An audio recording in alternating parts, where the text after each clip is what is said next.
D സമയത്രായി? മണി കൊയ്യുന്നതിനിടയിൽ പാറുവിനെ നോക്കി ചോദിച്ചു. 5 കഴിഞ്ഞ് കാണും. പാറു ഏകദേശം ഒരു കണക്ക് വെച്ച് പറഞ്ഞതും മണി പെട്ടെന്ന് തന്നെ പകുതി കൊയ്തു വെച്ച നെല്ല് വരമ്പത്തേക്ക് വെച്ചുകൊണ്ട് ചാടി വരമ്പത്ത് കയറി. കൂടെ പാറുവിനെയും പിടിച്ചു കയറ്റി ഓടി. ഡി എന്താടി കാര്യം?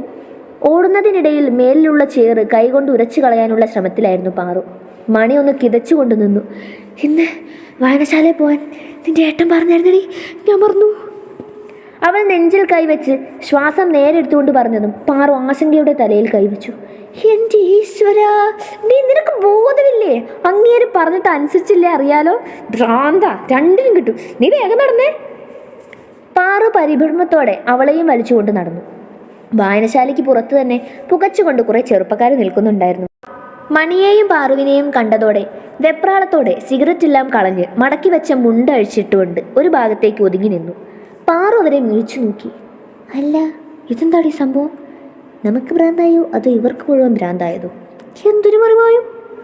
പാറു എല്ലാത്തിനെയും ഒന്ന് നോക്കിക്കൊണ്ട് മെല്ലെ മണിയുടെ ചെവിയിൽ പറഞ്ഞു. ഒന്നും മിണ്ടാതിരി ശോമേ, ഇതൊന്നും അല്ലടി. നിന്റെ ഏട്ടൻ ഭ്രാന്ത് കയറി കഴിഞ്ഞ തവണ കുടഞ്ഞവരുടെ കൂട്ടത്തിലുള്ളവരാ. ഇപ്പോൾ ബഹുമാനിക്കേ, കുറച്ച് കഴിഞ്ഞാൽ രണ്ടിനെയും പെറുക്കിയെടുക്കേണ്ടി വരും. മൈൻഡ് ചെയ്യേണ്ട, കയറിപ്പോരും. മണി ശബ്ദം താഴ്ത്തി പറഞ്ഞുകൊണ്ട് ഉള്ളിലേക്ക് നടന്നു. ഉള്ളിൽ തന്നെ വേണുമാഷ് എന്തോ വായിച്ചുകൊണ്ട് ഇരിപ്പുണ്ട്. കണ്ണു പിടിക്കാത്ത പോലെ ഇടയ്ക്കിടെ കണ്ണട കയറ്റിയും ഇറക്കിയും കളിക്കുന്നുണ്ട്. എന്താ മാഷേ, കണ്ണൊന്നും പിടിക്കാതായോ? മണി തമാശ രീതിയിൽ ചോദിച്ചുകൊണ്ട് അദ്ദേഹത്തിൻ്റെ അടുത്തേക്ക് നടന്നതും പെട്ടെന്ന് അവളുടെ ശബ്ദം കേട്ട ഞെട്ടലിൽ അയാളൊന്ന് തല ഉയർത്തി നോക്കി. പിന്നീട് അതൊരു ചിരിയായി. അല്ല, ഏത് ചേറിൽ ഉരുണ്ടിട്ടുള്ള വരവാ രണ്ടുപേരും? അദ്ദേഹം കസേരയിൽ നിന്നും എഴുന്നേറ്റുകൊണ്ട് കുറച്ച് പുസ്തകങ്ങളുമായി ഷെൽഫിൻ്റെ അരികിലേക്ക് നടന്നുകൊണ്ട് ഓരോന്നായി ഷെൽഫിൽ വെക്കാൻ തുടങ്ങി. മണിയും ടേബിളിൽ ഇരിക്കുന്ന കുറച്ച് പുസ്തകങ്ങൾ കയ്യിലൊതുക്കിക്കൊണ്ട് അദ്ദേഹത്തിൻ്റെ പിറകെ പോയതും അപ്പോഴും നഖം കടിച്ച് നിൽക്കുന്ന തിരക്കിലാണ് പാറു. ഡി! മണിയുടെ ഒറ്റ വിളിയിൽ പാറു ഞെട്ടി. മണി കണ്ണുരുട്ടി മേശയുടെ മുകളിലിരിക്കുന്ന പുസ്തകങ്ങൾ കണ്ണുകൊണ്ട് കാണിച്ചതും അവളും പുസ്തകങ്ങൾ എടുത്ത് അവർക്ക് പിന്നാലെ ചെന്നു. വയലിൽ കൊയ്ത്തു തുടങ്ങിയില്ലേ? അതുവരെ പോയതാ. അത് വെട്ടി ഒതുക്കിയ അവിടെ മത്സ്യകൃഷി ചെയ്യാനുള്ള പുറപ്പാടില്ല. അവിടെ അപ്പിടി ചേറും, അവിടെ നിന്ന് പറ്റിയതാ. മണി കാര്യങ്ങളെല്ലാം പെറുക്കി പറഞ്ഞുകൊണ്ട് അദ്ദേഹത്തോടൊപ്പം ഓരോ പുസ്തകങ്ങളും ഷെൽഫിൽ വെക്കാൻ സഹായിച്ചു. അദ്ദേഹം ചെറുചിരിയോടെ കയ്യിലുള്ള പുസ്തകം അവൾക്ക് നേരെ നീട്ടി. പ്രാണനായി. അതിൻ്റെ തലവാചകം വായിച്ച് അവളൊന്ന് കണ്ണു ചുളിച്ച് അദ്ദേഹത്തെ നോക്കി. അപ്പോഴും അയാളിൽ ചിരി തന്നെ. അവൾ സംശയത്തോടെ അതിൻ്റെ ആദ്യ പേജ് തുറന്നു നോക്കിയതും മെഴിവാർന്ന അക്ഷരങ്ങളിൽ എഴുതിയ ജാൻവി വിശ്വനാഥൻ എന്ന പേര് കണ്ട് അവളുടെ കണ്ണുകൾ ഞെട്ടലിൽ വിടർന്നു വന്നു. മാഷ് അവളെ ഒന്ന് ചേർത്ത് പിടിച്ചു. മാഷേ, എനിക്ക് അറിയാൻ കുട്ടിയെ, നീ അറിയാതെ നിന്റെ ഒരു രചന കൂടി പ്രസിദ്ധീകരിച്ചു. ആരാണെന്നോ എന്താണെന്നോ എന്നൊന്നും അറിയില്ല. പക്ഷേ നിന്നെ ചുറ്റി നിൽക്കുന്ന ആരോ ഇന്ന് രാവിലെ പോസ്റ്റ് വഴി വന്നപ്പോഴാണ് ഞാൻ കാണുന്നത്. അപ്പോൾ തന്നെ നന്ദനെ വിളിച്ച് പറഞ്ഞിരുന്നു. മാഷിൻ്റെ വാക്കുകൾ കേട്ട് അവളുടെ കണ്ണുകൾ വിടർന്നു. ശരിയാണ്, ഒരിക്കലും പ്രസിദ്ധീകരിക്കണം എന്ന ഉദ്ദേശത്തോടെയല്ല ഒന്നും എഴുതിയത്. ആരോ തനിക്ക് ചുറ്റും നിന്ന് തനിക്ക് വേണ്ടി പ്രവർത്തിക്കുന്നു. ഒരിക്കൽ പോലും തന്നോടൊരു ചോദ്യം ഉണ്ടായിട്ടില്ല. അവളുടെ ചിന്തകളിൽ വല്ലാത്തൊരു വിറയൽ കടന്നു വന്നു. മണി, പുതിയതാണോ? പാറുവിൻ്റെ വാക്കുകളിൽ സന്തോഷം നിറഞ്ഞു നിന്നു. മണി നിറഞ്ഞ കണ്ണുകളോടെ തലയാട്ടി. പാറു അവളെ ഒന്ന് ഇറുക്കെ പുണർന്നുകൊണ്ട് വിട്ടുമാറി ആ പുസ്തകം മറിച്ചു നോക്കുന്ന തിരക്കിലായിരുന്നു. ആരാന്നറിയാൻ വല്ല വഴിയുണ്ടോ മാഷേ? അവളുടെ വാക്കുകളിൽ പ്രതീക്ഷയായിരുന്നു. വേണുമാഷ് ഒന്ന് പുഞ്ചിരിച്ചു. ആരായാലും ദ്രോഹമല്ലല്ലോ ചെയ്യുന്നത്. ഇപ്പം നിന്റെ മുന്നിൽ വരാൻ താല്പര്യം ഉണ്ടായില്ല, ഒരു നാളെല്ലാം പുറത്തു വരും. എന്തൊക്കെയോ അർത്ഥം വെച്ചുകൊണ്ടായിരുന്നു അദ്ദേഹത്തിൻ്റെ സംസാരം. മണി ഒന്ന് പുഞ്ചിരിച്ചുകൊണ്ട് തലയാട്ടി. പിന്നെ നാളെ മുതൽ ഇങ്ങോട്ട് വന്നോണം, നന്ദനോട് ഞാൻ എല്ലാം സംസാരിച്ചതാ, മാഷ് ചില ഗൗരവത്തോടെ പറഞ്ഞു. മണി അനുസരണയുള്ള കുട്ടി കണക്കെ തലയാട്ടി. എന്നാ ഞങ്ങൾ പോട്ടെ, ഇനിയും നേരം വൈകിയ പ്രശ്നമാ, വീട്ടിൽ പറഞ്ഞിട്ടില്ല. മണി അദ്ദേഹത്തെ നോക്കി സമ്മതം ചോദിച്ചതും അദ്ദേഹം സമ്മതം കണക്കി ഒന്ന് തലയാട്ടിയതും അവർ പുറത്തേക്ക് നടന്നു. മണി പുസ്തകവും നോക്കി ഇടയ്ക്കിടെ സന്തോഷം പ്രകടിപ്പിക്കുന്നുണ്ട്. പുറത്ത് പഴയ സ്ഥാനത്ത് തന്നെ ആ ചെക്കന്മാർ നിൽക്കുന്നുണ്ട്. അതവരിൽ ചെറിയ രീതിയിൽ ഒരു പേടി നിറച്ചു. ഒന്നാമതേ, പുറത്ത് വേറെ ആരെയും കാണാനില്ല. പാറു എല്ലായിടത്തേക്കും കണ്ണുകൾ പരതിക്കൊണ്ട് അല്പം ധൈര്യം സമ്പാദിച്ചുകൊണ്ട് മണിയുടെ കയ്യും പിടിച്ച് മുന്നോട്ട് നടന്നു. അവന്മാരും പിന്നാലെ വരുന്നത് അവൾക്ക് കാണാൻ കഴിയുന്നുണ്ടായിരുന്നു. മണി വാതോരാതെ എന്തൊക്കെയോ പറയുന്നുണ്ട്. മണി! പാറു ശബ്ദം താഴ്ത്തിക്കൊണ്ട് വിളിച്ചു. മണി ഒന്നും കേൾക്കുന്നുണ്ടായിരുന്നില്ല. ഡി മണി! പാറു അവളുടെ കയ്യിലൊന്ന് മുറുക്കെ പിടിച്ചുകൊണ്ട് വിളിച്ചതും ഇപ്രാവശ്യം മണി ഒന്ന് തിരിഞ്ഞു നോക്കി. നേരത്തെ വായനശാലയിൽ നിന്നും കണ്ടവർ പിന്നാലെ വരുന്നുണ്ടടി. അവൾ അല്പം ശബ്ദം താഴ്ത്തിക്കൊണ്ട് പറഞ്ഞതും മണി ഒറ്റ തിരിയലായിരുന്നു. അവളുടെ തിരിയൽ കണ്ടതും പിന്നാലെ വന്നവരും തിരിഞ്ഞു നിന്നു. പാറുവാണെങ്കിൽ തലയിലും കൈവച്ച് അവളെ നോക്കിപ്പോയി. എന്താടാ? മണി ഒരു കൂസലും കൂടാതെ വിളിച്ചു ചോദിച്ചതും എല്ലാവരും അവിടെ തന്നെ നിന്ന് പരിങ്ങി കളിക്കുകയാണ്.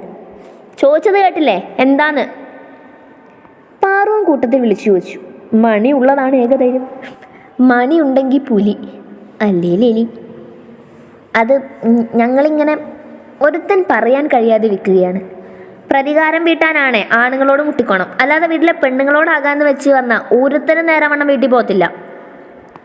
മണി യാതൊരു കൂസലുമില്ലാതെ പറയുന്നത് കേട്ട് എല്ലാവരും ഒന്ന് പതറി. പാറു പേടി പുറത്ത് കാണിക്കാതെ നിന്നു.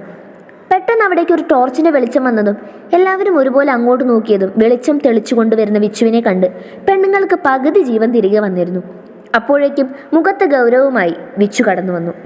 എന്താടാ അവിടെ? അല്പം ശബ്ദമുയർത്തി കണ്ണിൽ മുട്ടുന്ന ഗൗരവവുമായി വിച്ചു ചോദിച്ചു. അത് ഒന്നുമില്ലേട്ടാ, ഞങ്ങളിങ്ങനെ വെറുതെ വന്നപ്പോൾ ഇവരൊറ്റയ്ക്ക് വീട്ടിൽ പോകുന്ന കണ്ടപ്പോൾ കൊണ്ടുവിടണോ എന്ന് ചോദിച്ചതാ. അതിലൊരുത്തൻ പറഞ്ഞൊപ്പിച്ചു. ഉത്തരം കിട്ടിക്കാണുമല്ലോ, ഇനി പൊയ്ക്കോ.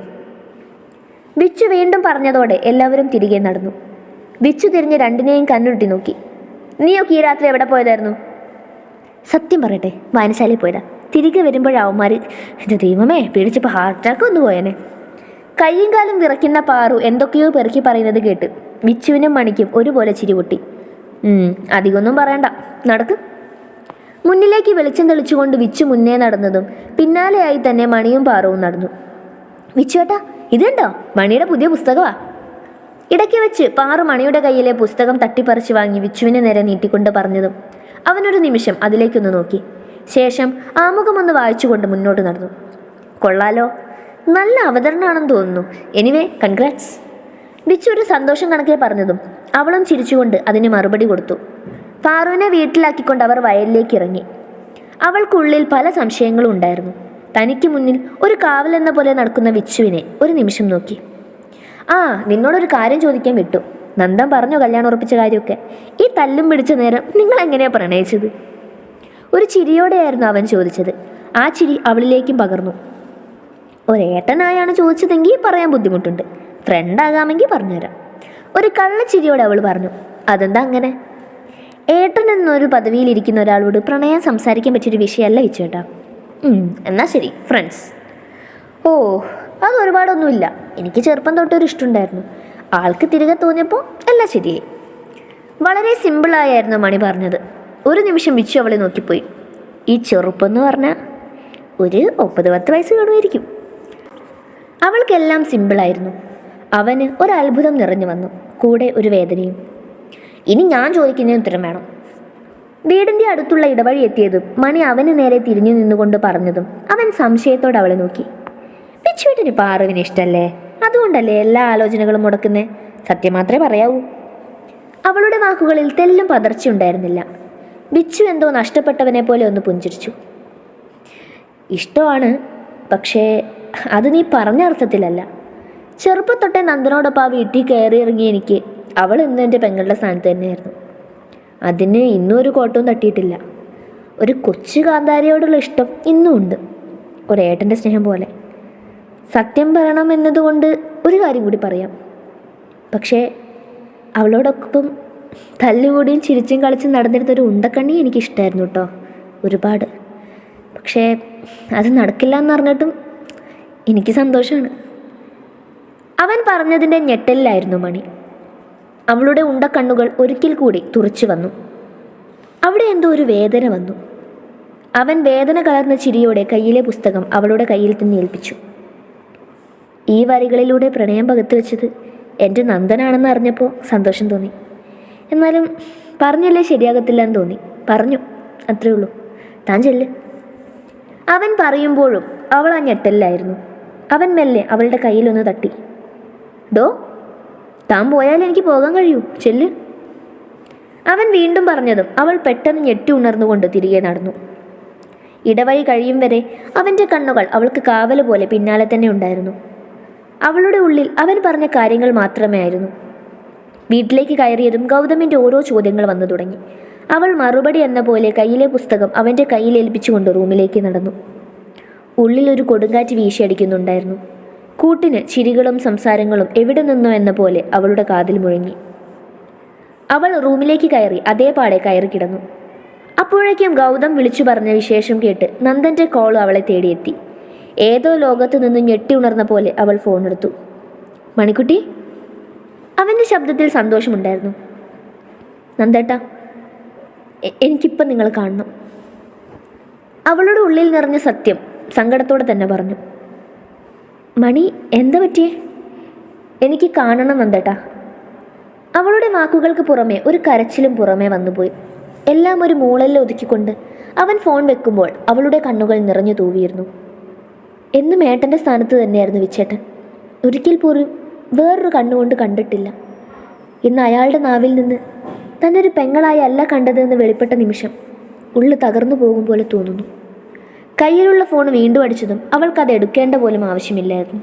റൂമിൽ നിന്നും ഇറങ്ങി അടുക്കളവാതിൽ വഴി പുറത്തേക്ക് ഇറങ്ങിയതും കണ്ടു വൈക്കോൽ കൂനയ്ക്കടുത്ത് പിന്നിലേക്ക് കൈയും കെട്ടി അവളെ നോക്കി നിൽക്കുന്ന നന്ദനെ.